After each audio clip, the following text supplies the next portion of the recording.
हाँ जी फ्रेंड्स, कैसे हैं आप लोग।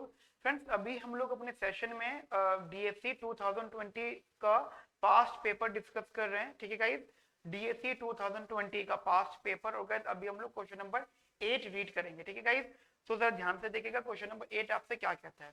कहते हैं consider a production technology y is equals to AL where y is the output, A is productivity and L is labor input. A firm sets its price P at a constant markup mu over the effective wage cost per unit of production W by A। ये statement थोड़ा ध्यान से read करिएगा। ठीक है, ये जो statement है थोड़ी सी ध्यान से रीड करना है। क्या कहना चाहते हैं आपसे कि W by A के बेसिस पे हमारा जो है प्राइस सेट किया जा रहा है मार्कअप के ज्यादा। मतलब एक तो वेज सेट हो गया, मतलब एक तो वेज हो गई, बट वो वेज जो ना वो इफेक्टिव वेज है। ठीक है, इफेक्टिव वेज कॉस्ट है। ठीक है, और फिर हमारा मार्कअप दिया जा रहा है, वो गाइस आपको पता है। ठीक है, आगे कहते हैं the expected real wage rate of workers is W by PE is equal to A की power alpha into 1 minus U, यानी unemployment to the power 1 minus alpha, where alpha is lies between 0 to 1 and PE is the expected price. If the price expected by workers matches the actual price level, यानी कि the expectations are realized here, then the effect of a rise in the level of productivity on unemployment is। तो guys देखो, तीन चीजें बहुत ज्यादा important है यहाँ पर। एक तो ये जो प्राइस सेटिंग रिलेशन आपसे बनवा रहे हैं, एक बात। दूसरा जो आपसे वेज सेटिंग रिलेशन बनवा रहे हैं, वो दूसरी बात। तीसरा आपसे वो रिलेशन पूछ क्या रहे हैं। ठीक है, तो हम तीनों बातों को पहले लेके लेते हैं। उससे पहले मैं आपको बता देता हूँ ये चीज है क्या। क्वेश्चन मतलब कहाँ से है, किसका क्वेश्चन है। जैसे कि हम हमेशा बताते हैं, कोई भी क्वेश्चन पहले हम बताएंगे कि कहाँ से है और कौन उसके लिए कौन सी प्रेफर्ड रीडिंग होनी चाहिए। तो guys this question is basically are from a labour market topic. ठीक है, और इजी क्वेश्चन है, कोई टफ नहीं है। आपके पास लेबर मार्केट, अगर हम कोई बुक पढ़ना चाहें तो लेबर मार्केट के लिए कौन सी बुक से हम रिवाइज कर सकते हैं, मतलब लेबर मार्केट को कौन सी बुक से हम लोग रिवाइज कर सकते हैं। तो अगर इसके लिए बुक बहुत अच्छी है, दैट इज ऑलिवर ब्लैंचार्ड।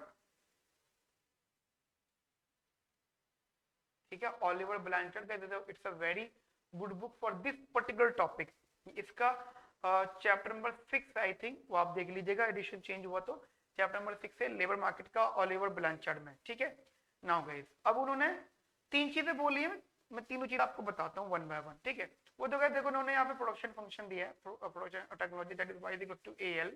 बस इसका इतना से मीनिंग है। आगे हम स्टडी करते हैं, पढ़ते हैं। कहते हैं फर्म सेट इट्स प्राइस, जो फर्म ने प्राइस सेट किया गया, ध्यान है ना, price set by firm P at a constant markup.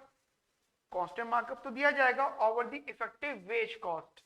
क्या देखो, पहले होती थी हमारी वेज, अब इफेक्टिव वेज कॉस्ट का मतलब हो जाता है जो मेरी प्रोडक्टिविटी। अब क्या देखो, मेरी प्रोडक्टिविटी क्या है, मेरी प्रोडक्टिविटी है A। भाई यहां से देखो ना आप, y is equal to AL है। तो अगर एक लेबर है, लेबर की अगर 1 यूनिट इंक्रीज हो रही है, तो आउटपुट ए टाइम्स बढ़ेगा। तो ए इज द, यहाँ पे जो ए है ना, ए इज द प्रोडक्टिविटी। ठीक है, और उन्होंने कहा दे भी रखा उन्होंने। ठीक है, तो ए इज द प्रोडक्टिविटी, तो W बाय A। उन्होंने बोला एक तो ये वेज दी जाएगी, प्लस इस वेज के साथ मार्कअप अमाउंट भी दिया जाएगा कांस्टेंट। वो गाइस आपको पता है कि मार्कअप का मतलब क्या होता है। Markup is sometimes a goodwill और basically a extra amount which is charged by the, obviously बात है, the market, and that market is the imperfect competitive market, और you can say that imperfect market. Guys ध्यान रखना, markup zero होता है perfect competition के अंदर और नॉन जीरो होता है इम्परफेक्ट कंपटीशन के अंदर। Are you with me guys here? Okay guys, so P is equals to W by A मैंने कॉमन ले रखा है, 1 प्लस का म्यू आ गया। और अगर मैं इसको थोड़ा सा सिंप्लीफाई करूं तो यहाँ पर W बाय P हो गया, दैट इज A अपॉन में 1 अपॉन में 1 प्लस मार्कअप। ठीक है, A अपॉन में 1 प्लस मार्कअप। ठीक है, मैं रिपीट कर रहा हूँ, A अपॉन में 1 प्लस मार्कअप। गाइस ध्यान रखना, this is the relation of PF relation.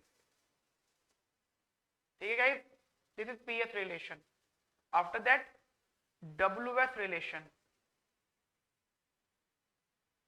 क्या कहता है जी WF रिलेशन आप लोगों से? हाँ जी फ्रेंड्स, क्या कहता है WF relation?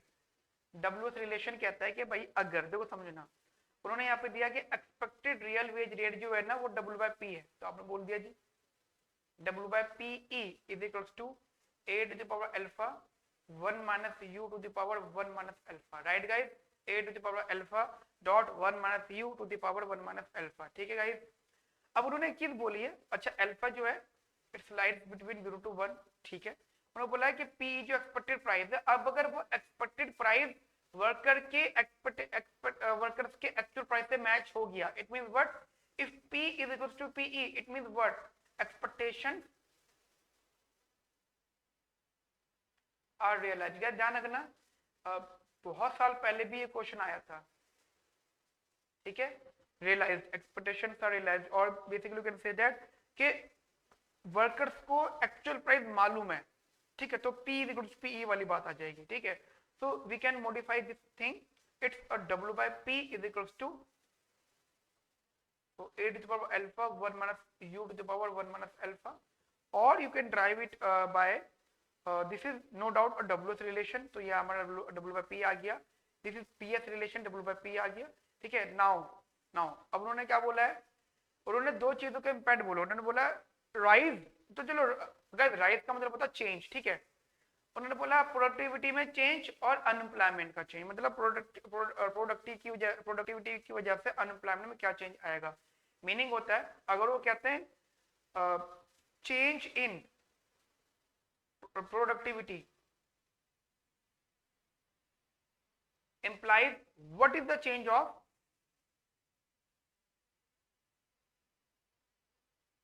change in this and change in unemployment, basically आपसे वो ये चीज पूछ रहा है, ठीक है, आप ऐसा समझ लीजिएगा। तो कहने का मतलब हो गया अनएम्प्लॉयमेंट का चेंज क्वेश्चन के हिसाब से with respect to change in और प्रोडक्टिविटी, राइट गाइस। तो मुझे ये चीज सॉल्व करनी है। So for this what we have to do here, just हम लोगों को यहाँ पे PS एंड WS को इक्वेट करना है, then we will get our answer, ठीक है। सो PS एंड WS, ठीक है गाइस। तो PS क्या था जी, W/P इट्स A अपॉन में 1 प्लस का मार्कअप, और WS क्या था जी, W/P it's A to the power alpha 1 minus U to the power 1 minus alpha, right guys. And इसको मैं इक्वेट कर दूंगा, तो A अपॉन में 1 प्लस का mu is equals to A to the power alpha 1 minus U to the power 1 minus alpha. देखो मुझे क्या करना है, U और A को अलग अलग करना है, तो मैं दोनों को अलग अलग कर देता हूँ। A अपॉन में A to the power alpha यहाँ ले आता हूँ, 1 minus U to the power 1 minus alpha dot 1 plus mu यहाँ ले आता हूँ, ठीक है। और ये थोड़ा बहुत सिंप्लीफाई करेंगे तो ये हो गया A to the power 1 minus alpha is equal to 1 minus U to the power 1 minus alpha into 1 plus का म्यू, ठीक है गाइस। तो ये बेसिकली आपको यहाँ पे बात अच्छे से समझ में आ गई। अगर आप चाहो तो सॉल्व कर सकते हो इन सब चीजों को, ठीक है गाइस, आप चाहो तो इनको सॉल्व कर सकते हो। अब गाइस देखो मल्टीपल वेज है, या तो आप इसको पूरा डिराइव कर लो, बट उन्होंने आपसे वैल्यू नहीं पूछी, उन्होंने आपसे रिलेशन पूछा है। तो अगर आप यहाँ पर भी देखें तो अगर A बढ़ेगा तो A का इम्पैक्ट आप खुद सोचो, जैसे चलो आप इस तरीके से सोचो, मैंने ऐसे करा A अपॉन में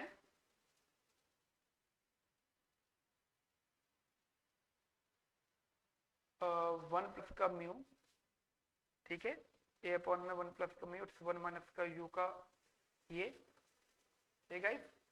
एंड थोड़ा बहुत सिंप्लीफाई कर लिया मैंने इसको, तो 1 माइनस U आ गया A अपॉन में 1 plus mu to the whole power.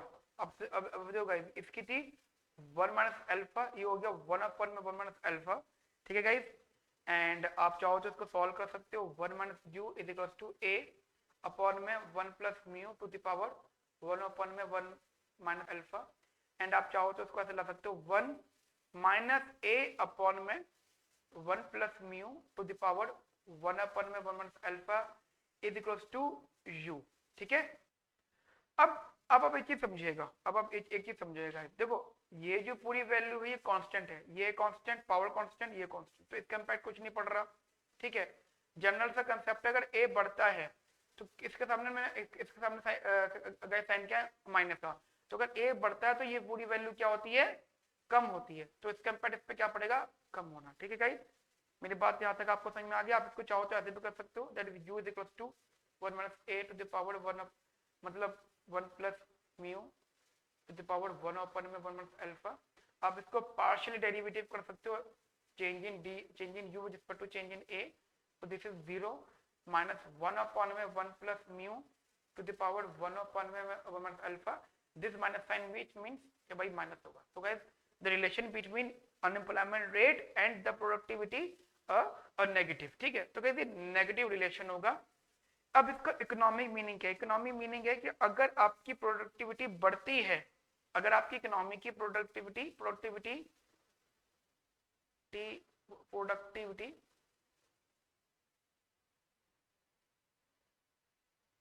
बढ़ती है, देन हमारी इकोनॉमी का अनएम्प्लॉयमेंट रेट डिक्रीज होगा। सो प्रोडक्टिविटी बढ़ना is a very good thing for the economy.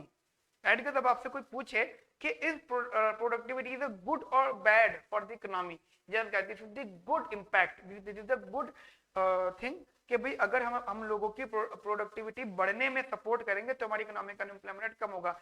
And how can we basically explain in other words, that means what is the real term productivity.